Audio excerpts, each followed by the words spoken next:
May 7th, 1915. The Irish coast.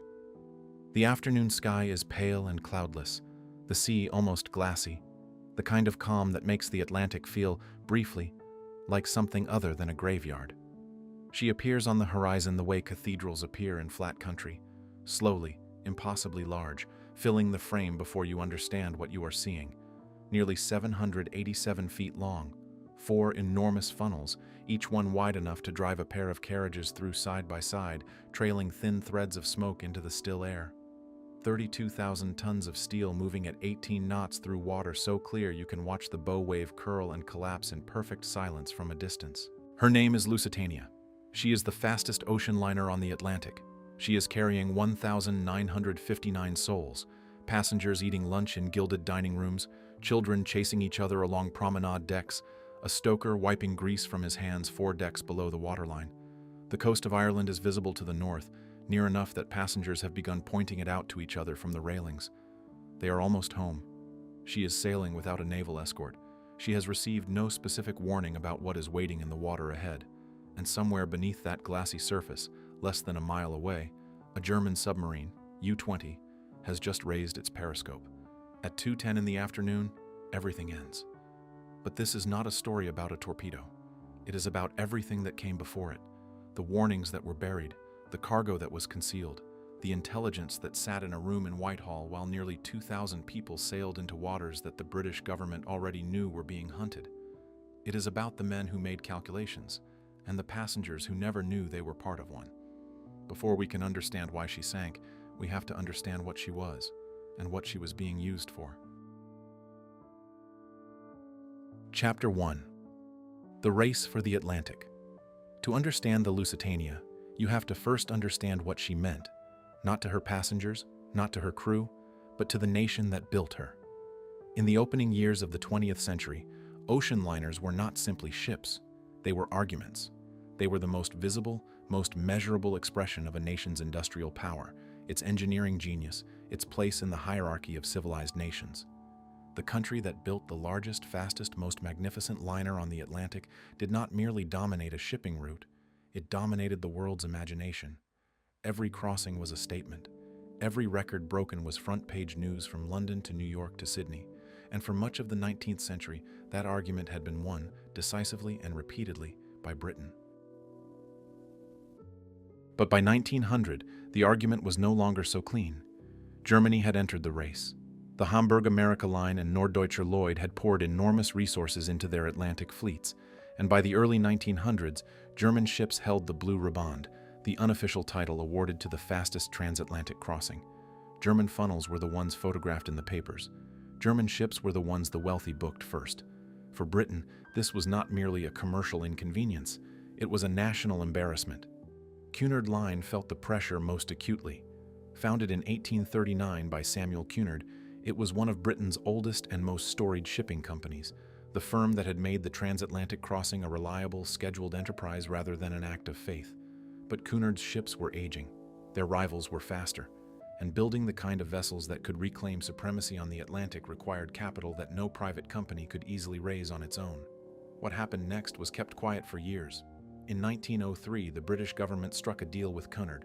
The Admiralty would provide a loan of £2.6 million, an enormous sum, along with an annual operating subsidy of £75,000. In exchange, Cunard would build 2 new express superliners, faster than anything afloat, large enough to dominate the route by sheer scale, and, critically, designed from the very beginning to be convertible to armed merchant cruisers in the event of war. The hulls would be reinforced to carry naval guns. Ammunition hoists would be built into the structure. The ships would be registered as auxiliary vessels of the Royal Navy. They would fly the Cunard flag in peacetime. In wartime, they would belong to the Admiralty.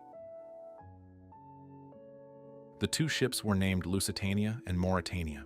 Lusitania was launched at the John Brown shipyard on the River Clyde on June 7, 1906, before a crowd of tens of thousands. She entered service in September 1907. The numbers attached to her were almost difficult to comprehend.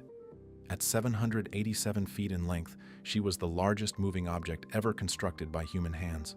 Her gross tonnage was just under 32,000 tons. Her 4 direct-drive steam turbines, a technology so new it had barely been proven at this scale, generated 76,000 shaft horsepower, driving 3 propellers through the sea with a force that could be felt in the bones of anyone standing near the engine room. Her service speed was 25 knots. In practical terms, that meant she could cross the Atlantic in under 5 days. In her first season, she captured the Blue Riband with a crossing time of 4 days, 19 hours, and 52 minutes. The record had come home. British newspapers announced it with the kind of satisfaction reserved for military victories. Cunard placed advertisements in every major paper on both sides of the Atlantic. Germany's answer to this, if it had one, would have to wait. But statistics alone cannot capture what Lusitania actually was. To understand her, you had to be aboard her, and your experience would depend almost entirely on what your ticket had cost. In first class, she was extraordinary. The interiors were designed in a range of historical styles: Georgian, Louis XVI, Italian Renaissance, each room a different statement of cultivated taste.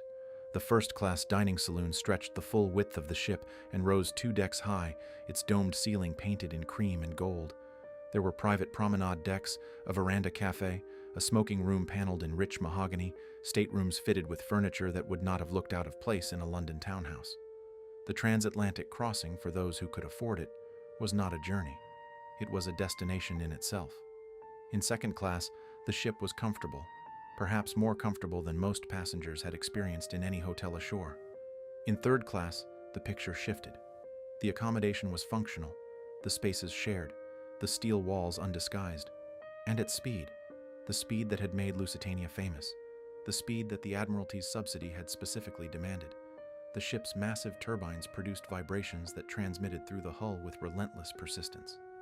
In the lower decks of second and third class, the shuddering was so severe that sleep was difficult. Crockery rattled continuously, and some passengers spent much of the crossing nauseated not by the sea but by the ship herself. This was the cost of speed.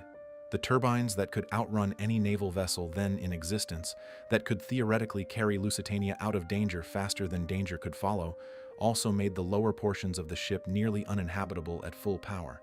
It was a detail that would matter later. The speed that was supposed to be her protection would, in the end, be something she was not permitted to use. Chapter 2. A ship built for 2 masters. There is a version of Lusitania's story that is clean and straightforward.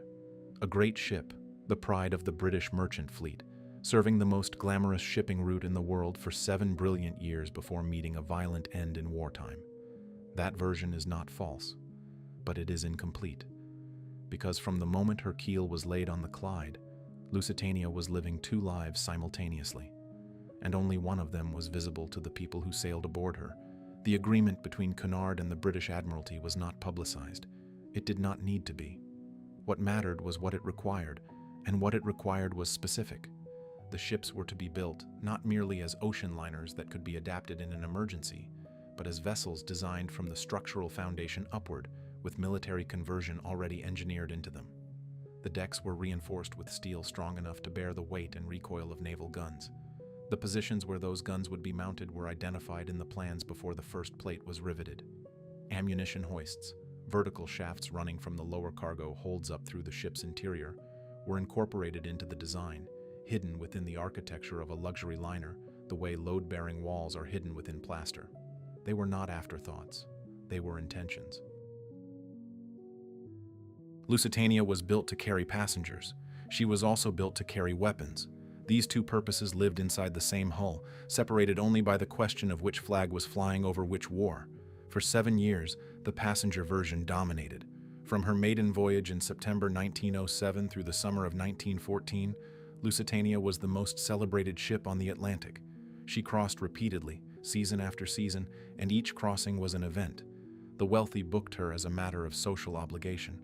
To have sailed aboard Lusitania, to have dined in her first-class saloon, to have promenaded on her upper decks while the Atlantic rolled past at 25 knots, was a credential. It placed you among a particular kind of people, in a particular kind of world.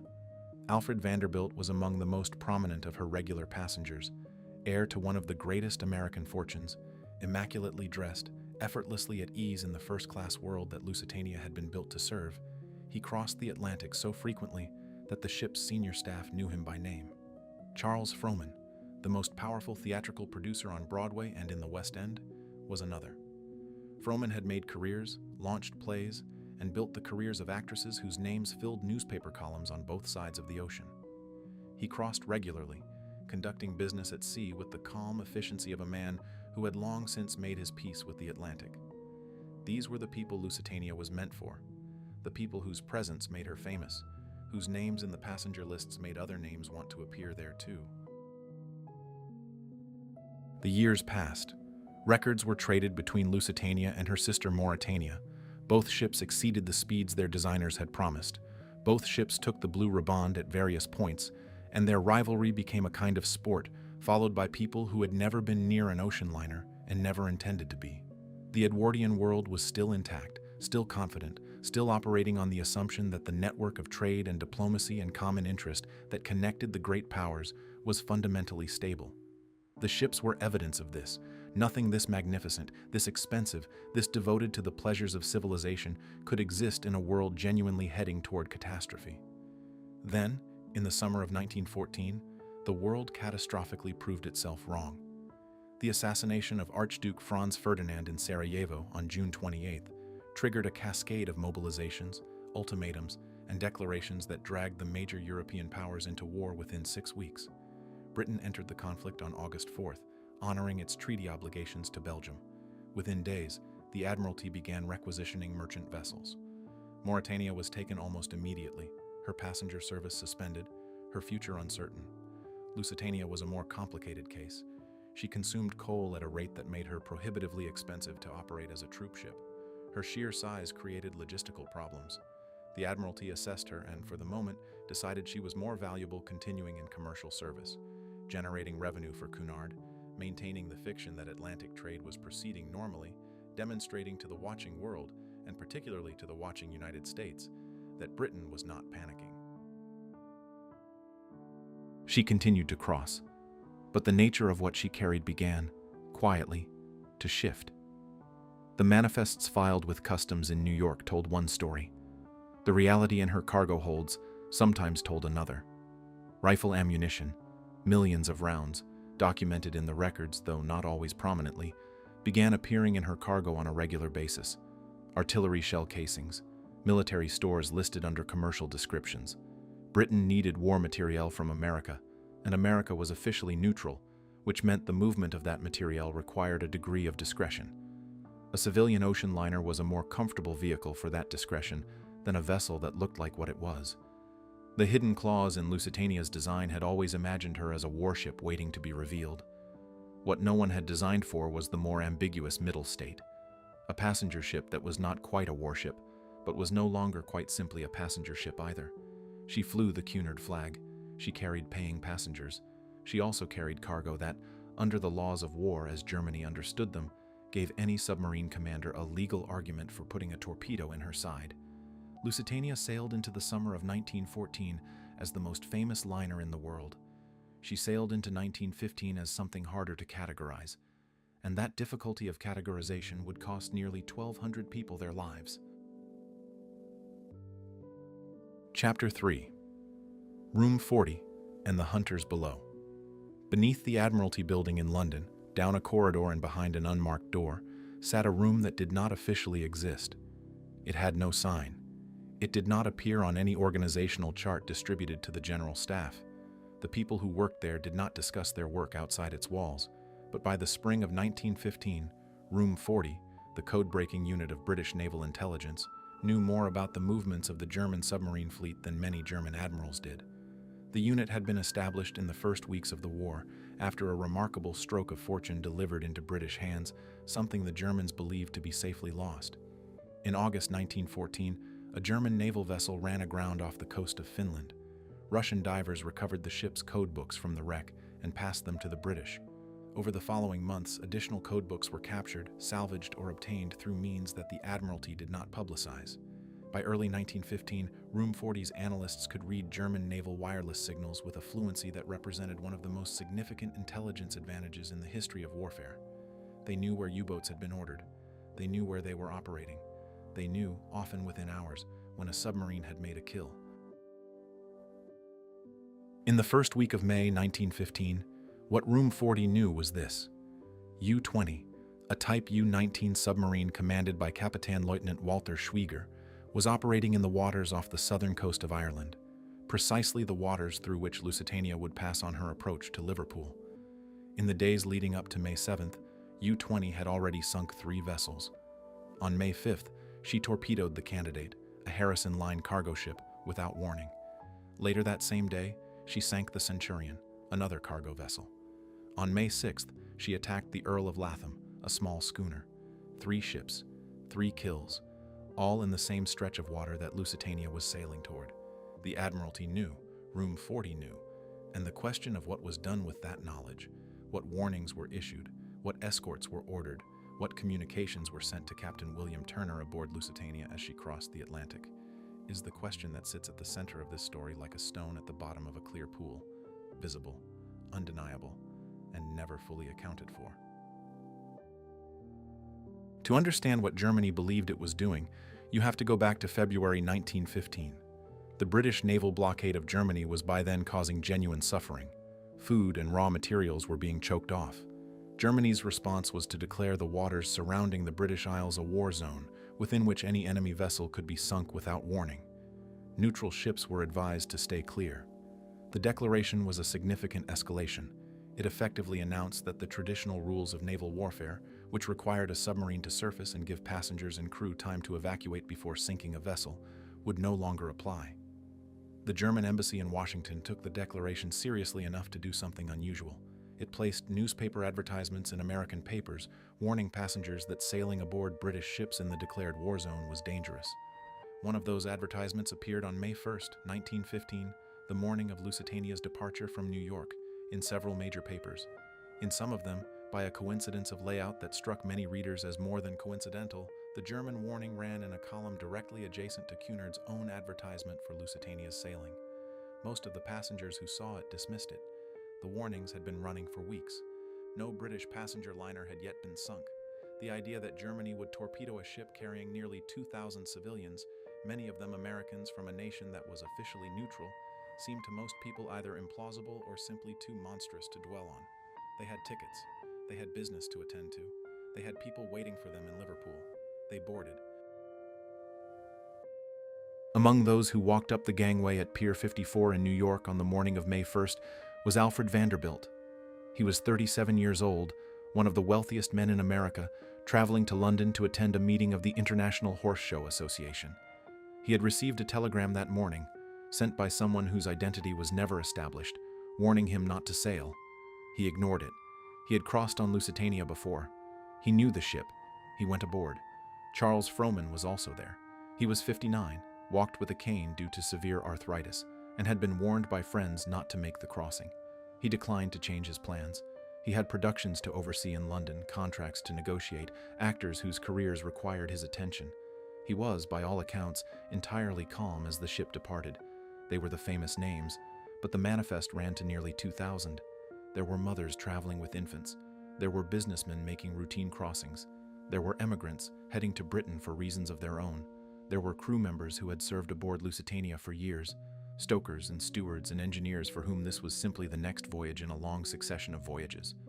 There were 128 Americans among the passengers, a fact that would acquire enormous political weight in the months and years ahead. There were 94 children. None of them knew what Room 40 knew. None of them had been told that in the waters they were heading toward, a submarine had spent 2 days hunting and killing. None of them had received a communication from the Admiralty specifying the threat. The warning in the newspaper had been vague, official, easy to dismiss.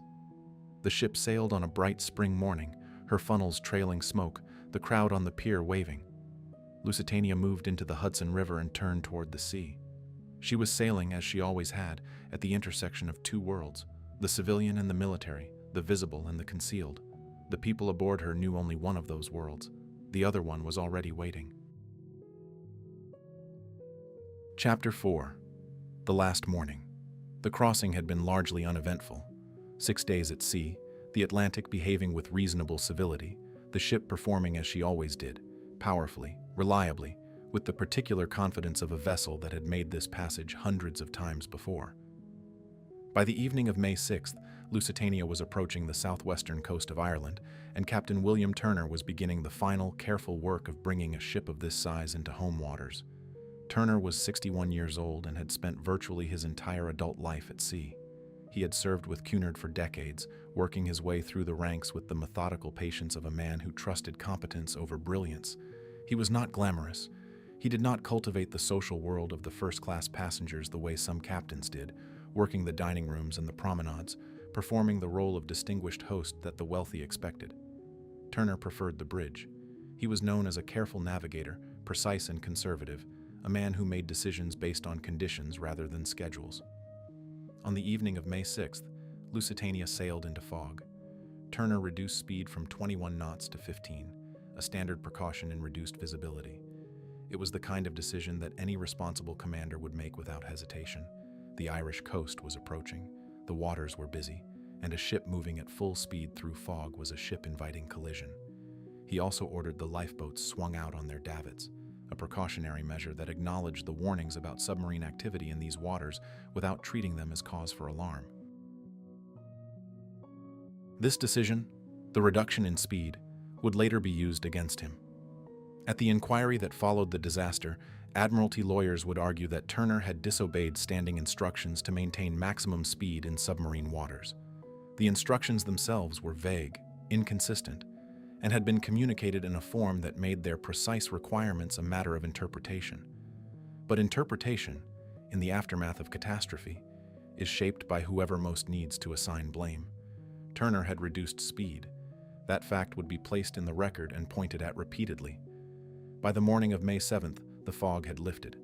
The sea was clear, the sky pale and bright, the kind of spring morning on the Irish coast that makes the previous night's anxiety seem excessive.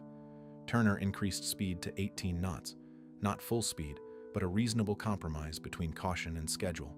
He had received warnings from the Admiralty about submarine activity in the area. The messages were real but imprecise. They identified a general region of danger without specifying what was known about U-20, without communicating the specific intelligence that Room 40 possessed about Schwieger's location and his recent kills. Turner knew there were submarines somewhere in these waters. He did not know there was one approximately a mile ahead of him. At some point during the approach, the question of an escort had been raised and resolved in a manner that Turner was not fully informed of. HMS Juno, a cruiser based at Queenstown on the southern Irish coast, had initially been considered as an escort for Lusitania through the most dangerous stretch of water. She was recalled. The official explanation, offered after the fact, was that Juno herself was vulnerable to submarine attack, that an older cruiser would be more liability than protection. There was logic in this argument. There was also, in the decision not to replace Juno with any other vessel, a gap that no official explanation has ever satisfactorily filled. Turner, on the bridge of a ship with no escort and instructions that told him submarines were present but not where, made the decisions available to him. At approximately 11 in the morning, he ordered a reduction in speed to take a 4-point bearing, a standard navigational technique used to establish the ship's precise position relative to a fixed point on the coast. The procedure required holding a steady course and a consistent speed for a measured period of time. It was routine seamanship, the kind of thing Turner had done hundreds of times. It was also, from a submarine commander's perspective, exactly the behavior that made a target easiest to calculate.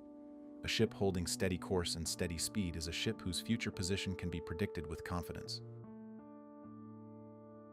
Walter Schwieger, in U-20, was watching through his periscope. Below decks and in the public rooms of Lusitania, none of this was visible.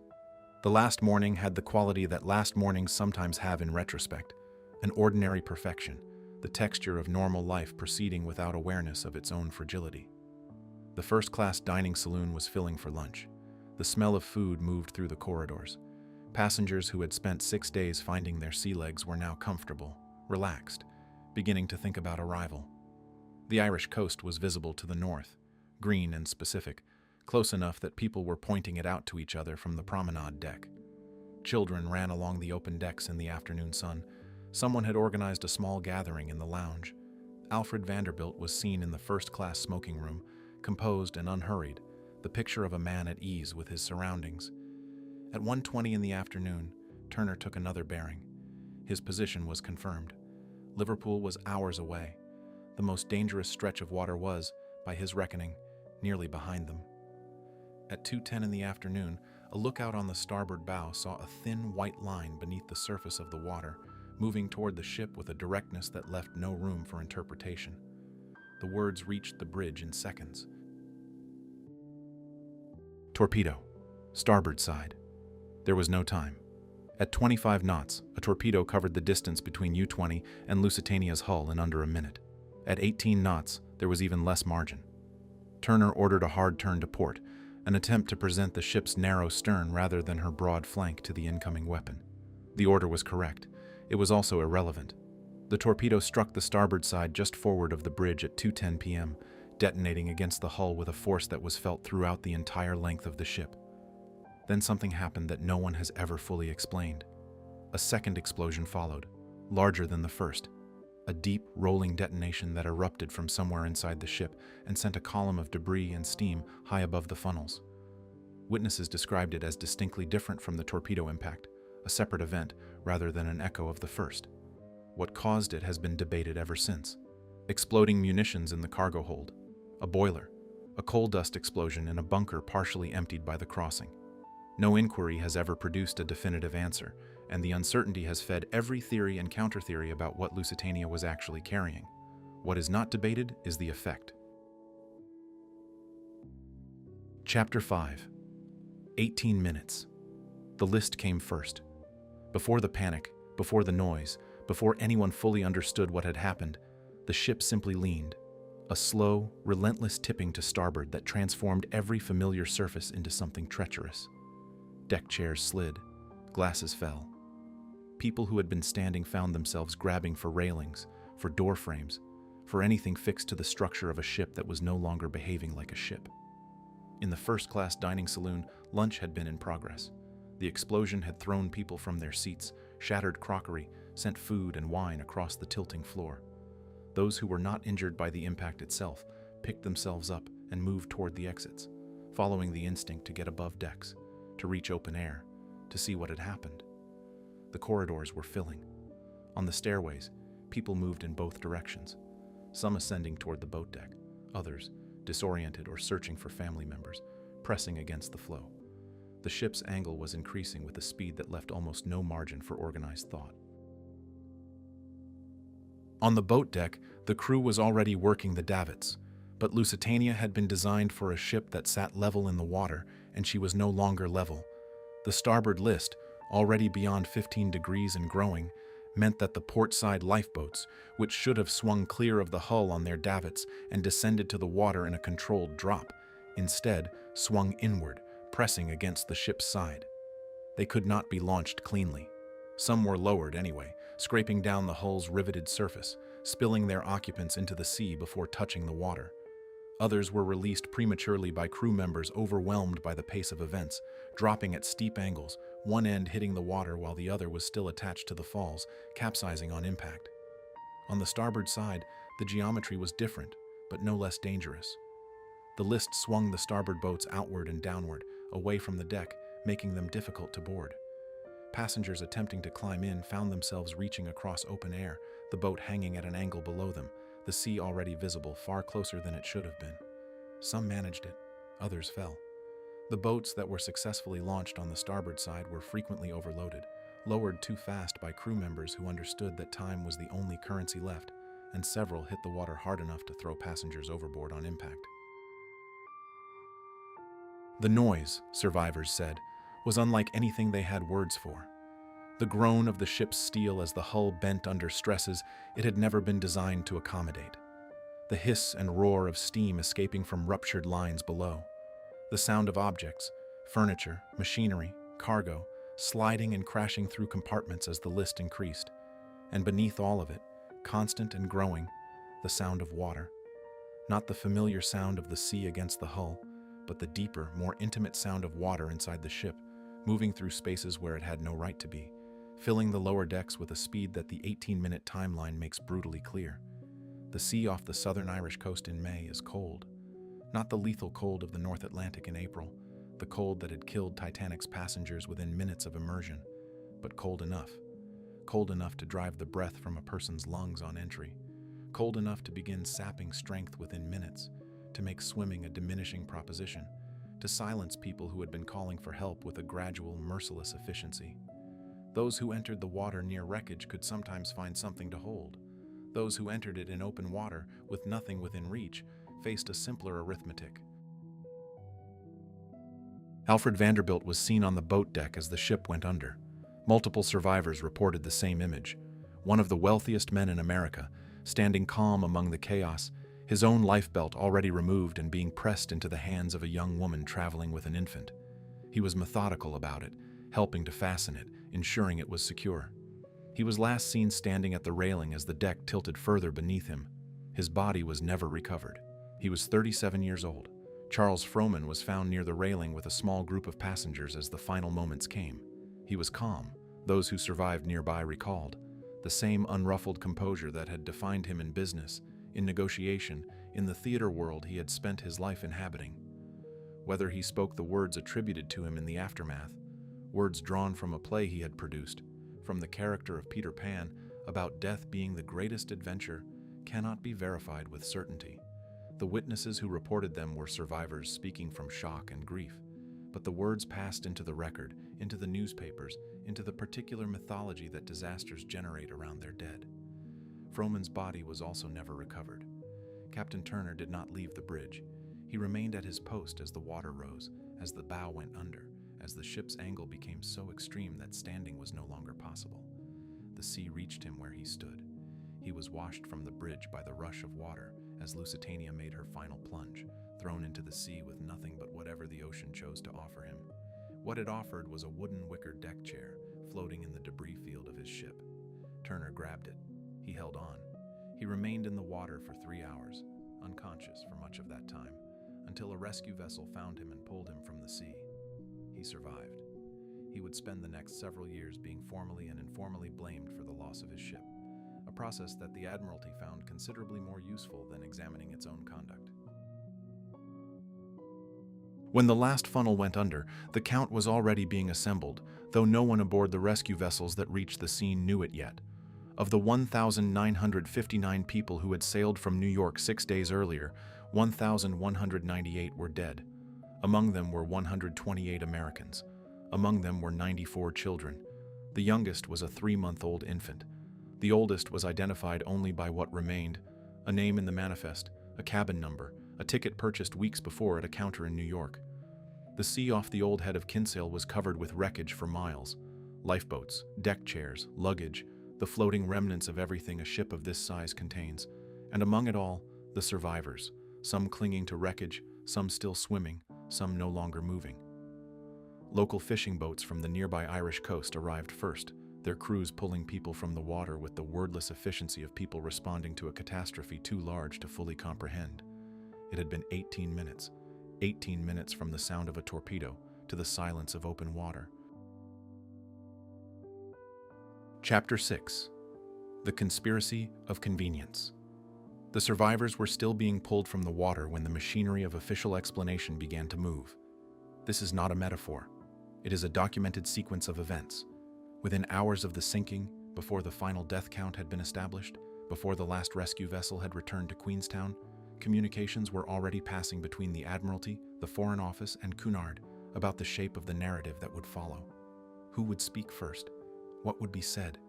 What questions would be deflected, and toward whom blame could be directed? The dead had not yet been buried. The story of why they died was already being constructed.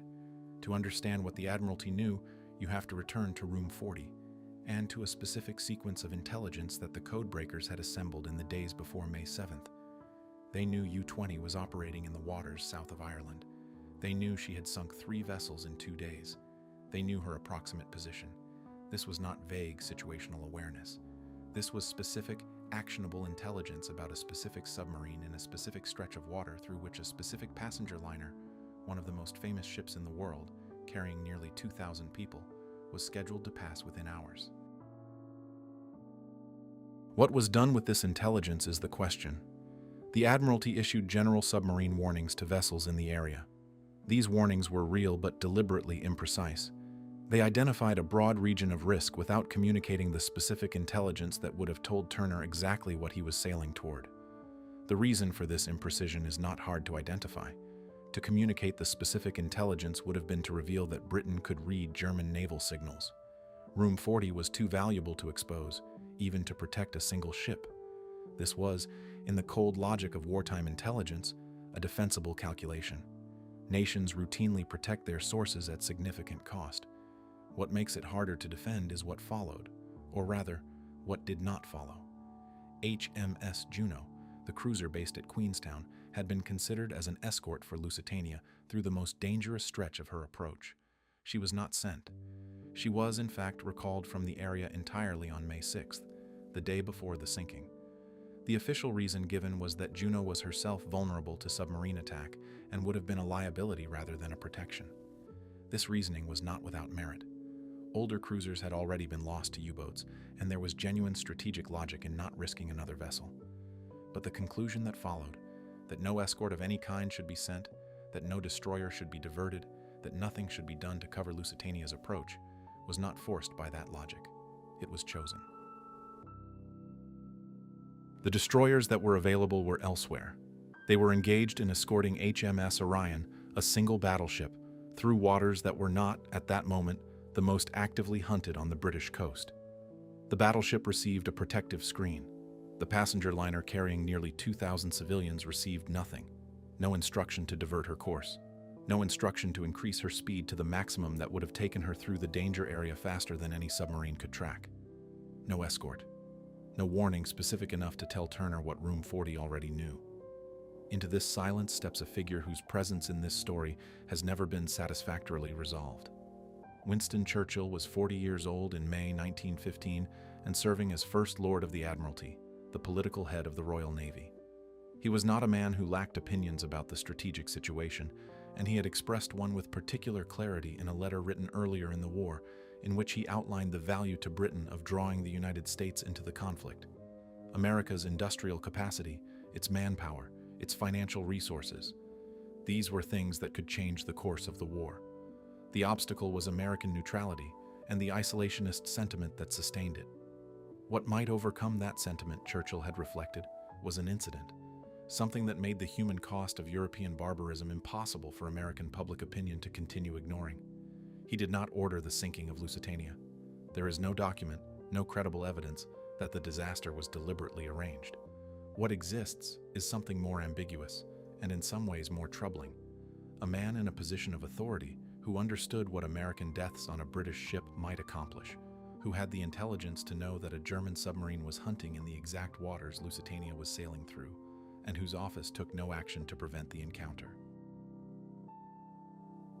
When word of the sinking reached him, Churchill's response was recorded. The deaths of the passengers, he reflected, had struck a blow at German power more deadly than could have been achieved by the sacrifice of 100,000 soldiers. The words have been quoted and analyzed ever since, as evidence of monstrous calculation, as political opportunism, as the rhetoric of a man who needed to find meaning in catastrophe rather than accept responsibility for it. None of these interpretations is entirely satisfying. All of them contain something true. Then there is the cargo. The British government maintained for decades that Lusitania was carrying no war munitions, that she was a civilian vessel, unarmed and innocent, sunk in an act of pure barbarism. The manifest told a different story. Over 4 million rounds of rifle ammunition were listed in her cargo. Artillery shell casings were aboard. These items were documented, present in the official records, but listed in ways that minimized their visibility, buried within longer manifests, described in terms that did not immediately advertise their military nature. Under American neutrality law, shipping such materials was technically permissible. Under the laws of naval warfare as Germany understood them in 1915, a ship carrying munitions to a belligerent nation was a legitimate military target, regardless of what else she was carrying or who else was aboard. Germany had been saying this publicly since before the ship sailed. The advertisements in the American newspapers, the official statements from Berlin, these were not simply propaganda. They were, in part, a legal argument being made in advance, a position paper served on the watching world before the fact. When Schwieger's torpedo struck, Germany could point to those statements and say, "We warned you. We told you what we considered a legitimate target. You chose to sail anyway." Britain's ability to counter that argument was constrained by the fact that the argument was not entirely wrong, and Britain knew it, which is why the cargo question was suppressed as aggressively as it was for as long as it was. Declassified records, released decades after the war, confirmed what the manifest had always suggested. And then there is the medal. In the weeks after the sinking, a German sculptor named Karl Goetz produced a commemorative medal. On one side, the Lusitania sinking. On the other, an image of passengers at a ticket counter beneath the word Geschäft, business, a satirical commentary on Cunard's willingness to sell passage on a ship carrying munitions through a declared war zone. The medal was crude propaganda, tasteless and callous, but it contained an error. Goetz engraved the date of the sinking as May 5th, 2 days before it actually occurred, on May 7th. British propagandists seized on this immediately. The wrong date was presented as proof that Germany had planned the attack in advance, that the medal had been prepared before the ship went down, that Goetz had simply made the mistake of being too early. The story spread rapidly. It appeared in newspapers. It was cited in pamphlets. It became, for many people, the final proof of German premeditation. In truth, Goetz made the medal after the sinking, working from a newspaper report that contained an incorrect date. He made a mistake. When he discovered it, he corrected subsequent pressings. The original error was genuine, the product of haste and careless sourcing, not advanced knowledge. But by the time that explanation was available, the story had already done its work. Hundreds of thousands of replica medals were produced by the British government and distributed specifically to keep the outrage alive. People who had never heard of the original medal were given one, along with an explanation of what the wrong date supposedly proved. The propaganda outlasted the war. In some histories, it outlasted the century. What remains, when the propaganda is set aside, and the intelligence records are examined, and the cargo manifests are read, is not a clean conspiracy. It is something murkier, and in its own way, more damning. A series of decisions, each individually defensible, that collectively produced the deaths of nearly 1,200 people, followed immediately by a coordinated effort to ensure that no one in a position of authority would be held to account for any of them. Chapter 7. The Blame and the Silence. The inquiry opened in London on June 15, 1915, 5 weeks after the sinking. It was presided over by Lord Mersey, a veteran Admiralty judge who had also chaired the official inquiry into the Titanic disaster 3 years earlier. He was a man of considerable experience in the architecture of official conclusions, in the particular craft of producing findings that answered the questions that needed answering, while leaving undisturbed the questions that did not. He understood what was required of him. In private, according to accounts recorded by those close to him, he described the Lusitania case as a damned dirty business. In public, he produced a verdict that protected the Admiralty with the thoroughness of a purpose-built structure. The conclusion was Captain Turner's negligence. He had reduced speed in submarine waters. He had taken a 4-point bearing that required him to hold a steady course at a predictable speed. He had not followed standing instructions with sufficient precision. These findings were not entirely fabricated. Turner had made decisions that could be characterized as errors, if you were willing to characterize standard navigational procedure as error, and to ignore the fact that the instructions he had allegedly failed to follow were vague, inconsistent, and had never been formally communicated to him in a manner that made their requirements unambiguous. But the inquiry was not a proceeding designed to establish the full truth. It was a proceeding designed to establish a usable truth, and a negligent captain was considerably more usable than an admiralty that had withheld specific intelligence, recalled the only available escort, and allowed a ship carrying nearly 2,000 civilians to sail unprotected through waters it knew were being actively hunted. Cunard fought the finding. The company's lawyers understood what was being done to Turner and mounted a genuine defense of his conduct. They were not entirely unsuccessful. The final report was carefully worded enough to stop short of the most damaging characterizations, but the overall verdict stood. Turner was marked. His reputation carried the weight of the official conclusion for the rest of his life, a conclusion produced by men whose own conduct had never been placed under equivalent scrutiny. The documents that might have told a fuller story began to disappear. Memos were classified.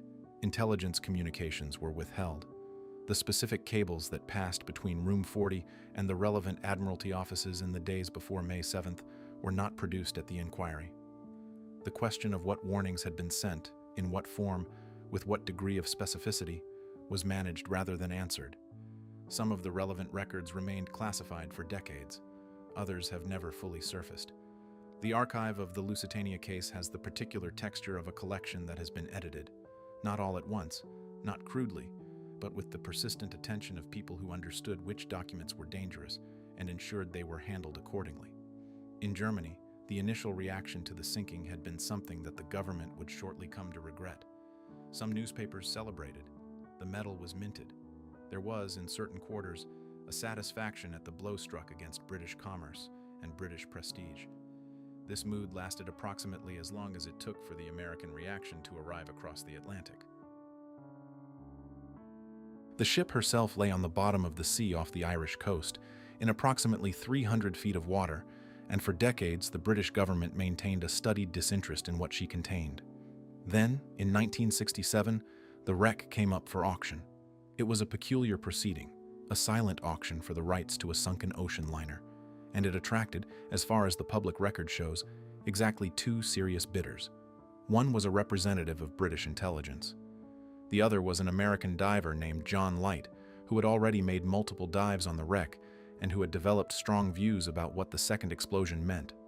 Light bid £1,000. He won. The British intelligence representative, for reasons that were not explained, did not bid higher. Light spent years diving the wreck.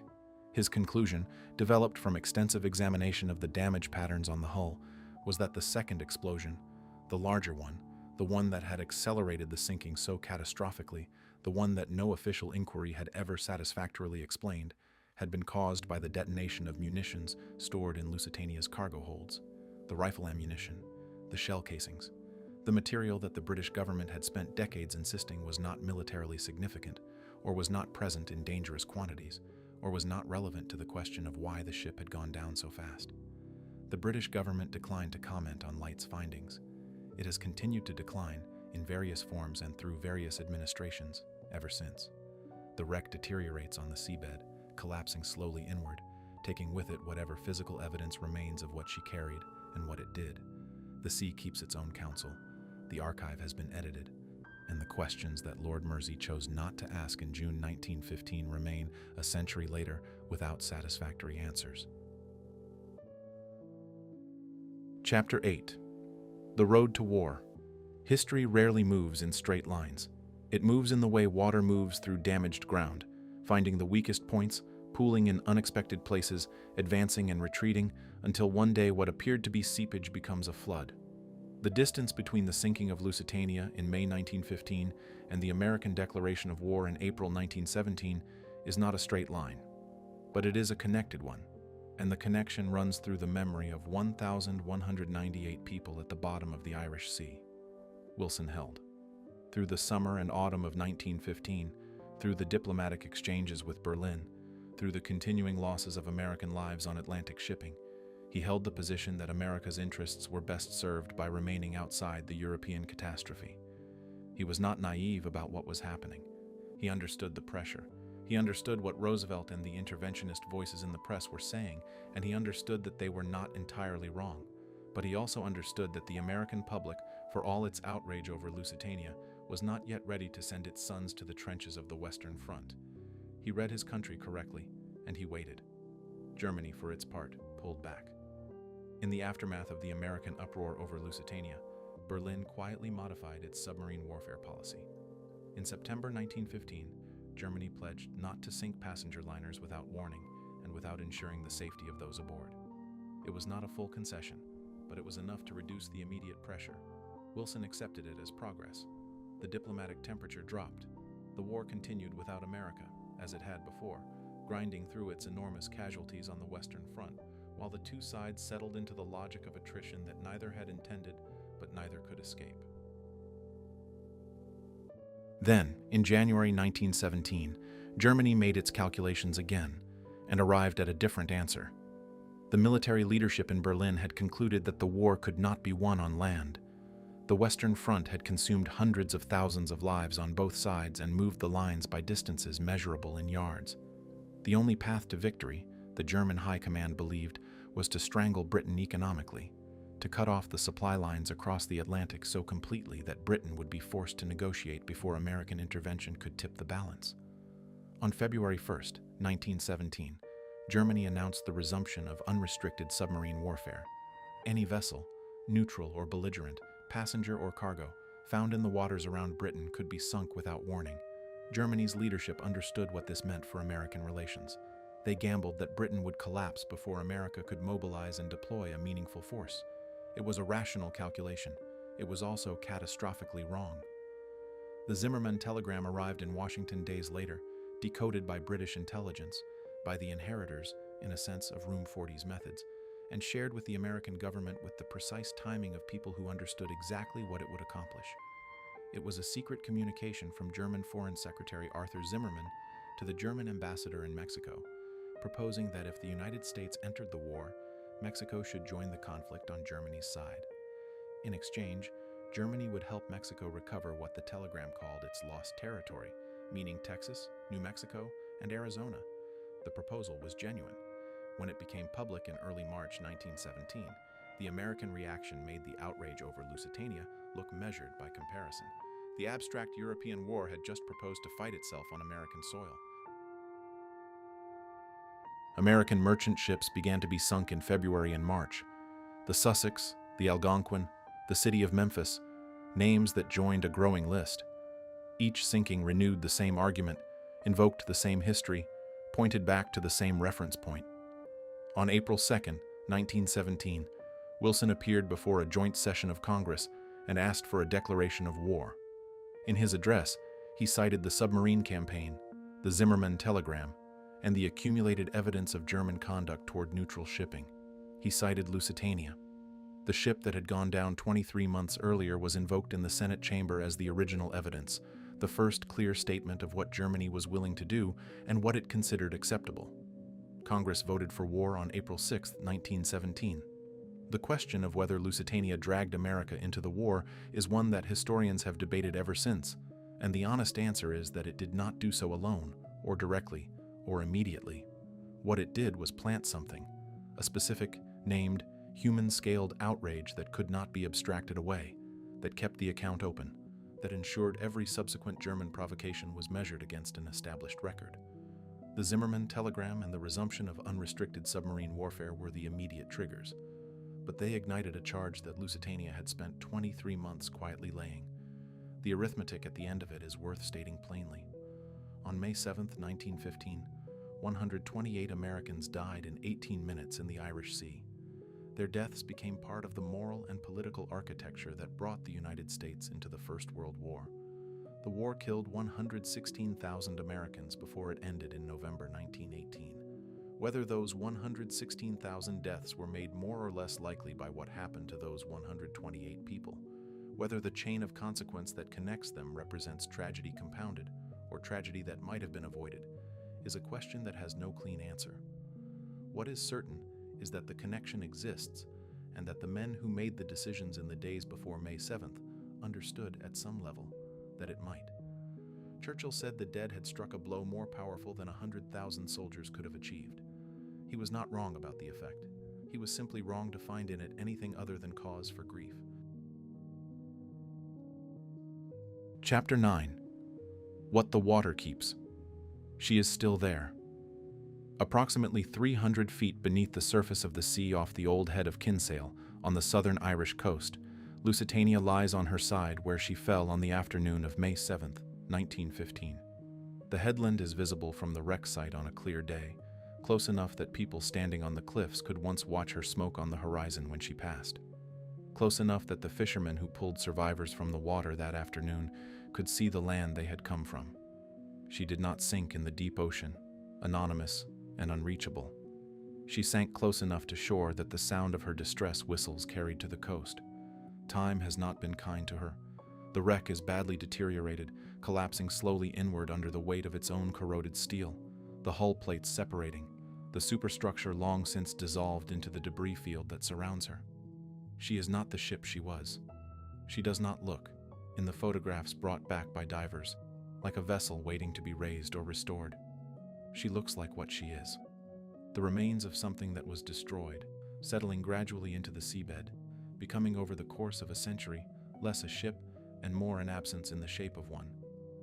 Artifacts have been recovered: portholes, fittings, personal effects that survived the water when their owners did not. The The sea gives back what it chooses, on its own schedule. What she means is harder to recover than any artifact. She is not simply a maritime disaster, though she is that. She is not simply a casualty of war, though she is that too. She is a case study in the distance between negligence and complicity, in the particular moral geography that exists between what powerful men knew and what they chose to do with what they knew. The passengers who died aboard her did not know they were sailing through waters that British intelligence had identified as actively hunted.